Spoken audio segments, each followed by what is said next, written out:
Ini yang bener toh? Ya lumayan. Saya saya jadi saya grogi nih. Tingginya frekuensi pertemuan mereka untuk latihan dan syuting, otomatis kedekatan terjalin erat di antara para pemain OB. Pada awalnya sih kita ini tidak saling dekat. Sekarang dekat banget nih, dekat banget, dekat banget. Sebelumnya kita belum ada yang kenal.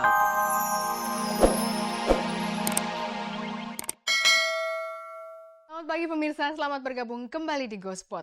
Saya Nela Ana akan menghantarkan gosip-gosip serta berita-berita pilihan dari kalangan selebriti untuk Anda. Tak ada yang ditambahi, tak ada yang dikurangi, dan tak ada yang memanas-manasi. Pemirsa, seperti biasa ada kuis Gospot berhadiah 2 juta rupiah untuk 2 orang pemenang. Hadiahnya dipersembahkan oleh Koran Sindo.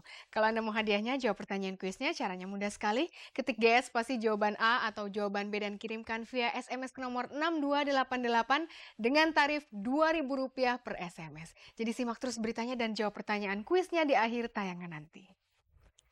Bersama Gospot Anda tak perlu was-was ketinggalan berita, dan pemirsa, inilah sajian segar dari meja redaksi Gospot untuk Anda yang memang haus akan berita-berita dari dunia selebriti.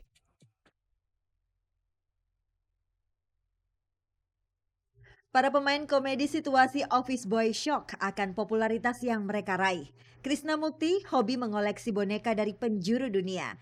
Hedi Yunus kepingin cepat diberi jodoh sepulangnya ia dari menjalankan ibadah umroh. Cutianti berhasil memboyong keluarganya ke Tanah Suci. Pemeran sinetron Gerhana Pierolan melangsungkan pernikahan dengan Bonita Adela. Dewi Persik dan Saiful Jamil baru mencicipi nikmatnya bulan madu.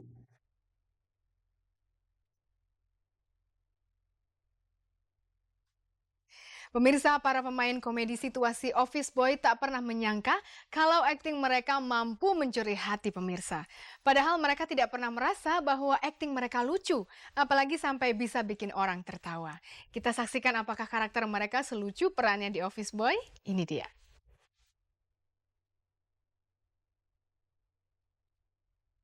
Sore-sore nggak nonton Office Boy, dijamin Anda ketinggalan zaman. OB komedi situasi berdurasi setengah jam yang tayang setiap hari Senin hingga Jumat pukul 5 sore ini bagaikan oase yang menyegarkan di tengah invasi berbagai jenis sinetron. Kesegaran OB terletak pada akting kocak para karakter pemainnya, seperti Mpo Odah, Mail, Susi, Pak Taka, Syasha, Pak Hendra, Gusti, dan Sayuti. Selain akting yang terkesan tidak dibuat-buat, wajah-wajah baru para pemainnya justru mampu mencuri perhatian pemirsa. Saking seringnya wajah mereka muncul di layar kaca, Aditya, Olin, Winda, Bayu, dan Daus mulai merasakan popularitasnya menempel pada diri mereka. Kalau saya sih alhamdulillah ya. Saya jalan-jalan kayak kemarin saya jalan di rumah saya itu waktu di kampung gitu ya. Di apa sawah-sawah gitu. Curhat. Udah ada pada yang manggil, "Mail, Mail." Saya pas nengok katanya kebo manggil, "Mail, Mail." Kita ngerasa udah berusaha untuk tampil maksimal ya, tapi ya gimana? Ternyata kayak sih masih belum ada fans gitu. Mungkin kamu bisa jadi fansnya OB ya kan? Kita masih nunggu loh kalau kamu sekarang nonton OB, iya kan? Iya dong. Itu gue. Itu punya dia. Kalau aku seneng banget teman-teman semuanya udah kenal aku. Jadi kalau di jalan fans-fansnya Winda Idol pun manggilnya Syasha. Kalau aku ya beberapa orang, beberapa orang. Ya sebagian besar sudah kenal yang namanya Shushi. Panggilnya rata-rata Shushi ya. Jadi ya gitu deh. Kembali.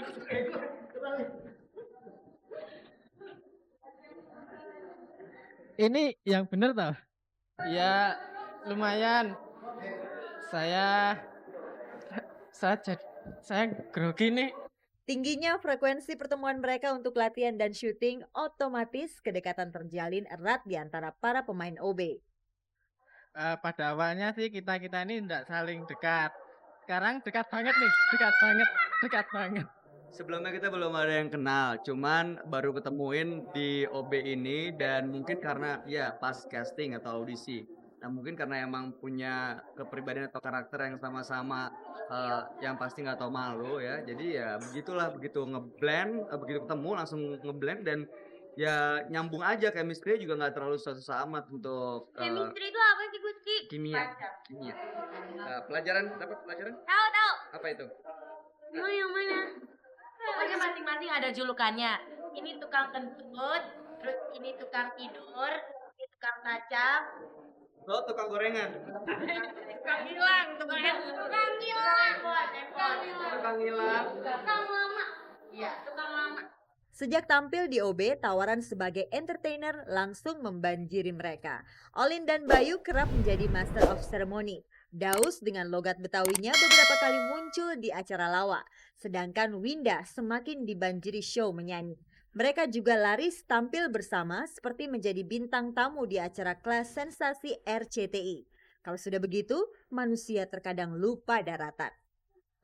Mail tidak akan berubah walaupun sampai booming atau gimana sampai kita terkenal. Mail yang dulu atau mail yang Bener ya. tetap. Ya, mudah-mudahan kita sih bisa dapat tempat di hati para pemirsa. Itu udah satu kebanggaan buat saya. Kita Oke. bukan apa-apa. Mudah-mudahan dapat penghargaan. Rekreasi jadinya. Kreativitas kita dihargai ya.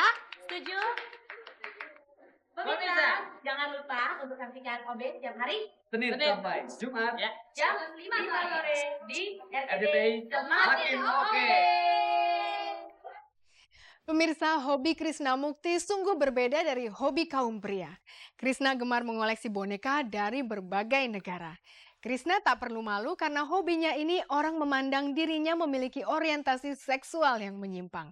Yuk kita lihat sama-sama koleksi boneka Krisna Mukti.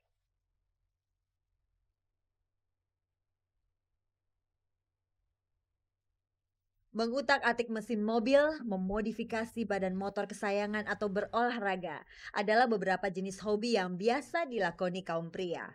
Hobi Krisna Mukti agak sedikit berbeda. Mantan abang Jakarta tahun 93 ini ternyata mempunyai hobi mengoleksi boneka dari penjuru dunia.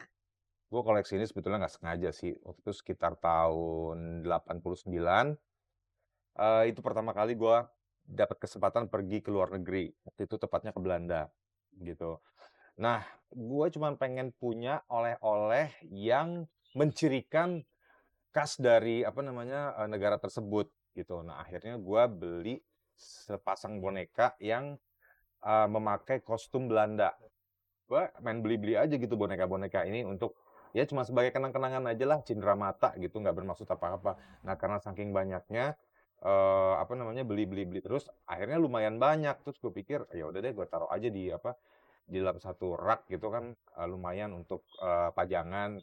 Setelah itu temen-temen yang pada pergi ke luar negeri atau keluar kota, kalau ngoleh-ngolehin gue, akhirnya karena mereka tahu gue suka sama boneka-boneka yang begini, ya udah ngolehinnya ya seperti ini, jadi banyak lah. Koleksi boneka Krisna sudah berjumlah ratusan. Ia memajangnya di sebuah rak pajangan. Namun tidak semuanya muat di dalam rak. Krisna lantas memutar otak. Hasilnya, sejumlah boneka ia letakkan menyebar di hampir setiap sudut rumahnya. Bahkan ada juga yang ia gantung. Khusus untuk yang satu ini, boneka yang asalnya dari Myanmar ini adalah boneka terfavorit Krisna. Ya ini loh, marionet ini juga gue lumayan seneng gitu ya, karena unik dan nggak ada di sini gitu. Ini dibawain dari Myanmar, karena ini sebetulnya bukan cuma buat pajangan, tapi memang untuk dimainkan gitu. Kita lihat di situ ada tali-tali yang terkait sama kayu di atas. Kita bisa pegang ya, begini, pegang kayunya di atas, diapit sama dua tangan, terus kita bisa mainin jari-jarinya gitu. Harganya lumayan mahal dan lumayan susah nyarinya gitu, dan itu salah satu koleksi gue yang paling gue senangin. Ini boneka dari Jepang ya. Nggak tahu kenapa katanya boneka ini tuh mendatangkan, ini kan celengan ya. Katanya sih mendatangkan rezeki gitu kalau kita memajang boneka yang mukanya tuh seperti ini gitu. Ya walau alam nggak tahu, kalau gue sih nggak ke situnya ya, tapi memang karena bentuknya aja lucu dan warnanya merah, cocok di sini, ya udah gue pajang gitu. Walau Krisna gemar mengoleksi boneka dari berbagai belahan dunia, ia tidak melupakan negerinya sendiri. Di bagian tengah rak terdapat deretan boneka yang berasal dari tanah Jawa, bahkan dari Toraja. Namun Krisna mengakui ia tidak terlalu maniak mengumpulkan boneka, sampai harus terbang ke ujung dunia untuk mendapatkan sebuah boneka. Krisna memilih jalur yang lebih efisien. Dari kedubes-kedubes di sini ya, itu biasanya mengadakan satu pameran atau event kalau ada misalnya ulang tahun negara tersebut. Kayak misalnya contohnya inilah, ini boneka-boneka Rusia ini ya. Lupa namanya boneka apa ini. Dia emang dari kecil-kecil sampai gede gitu kan. Ini boneka ciri khas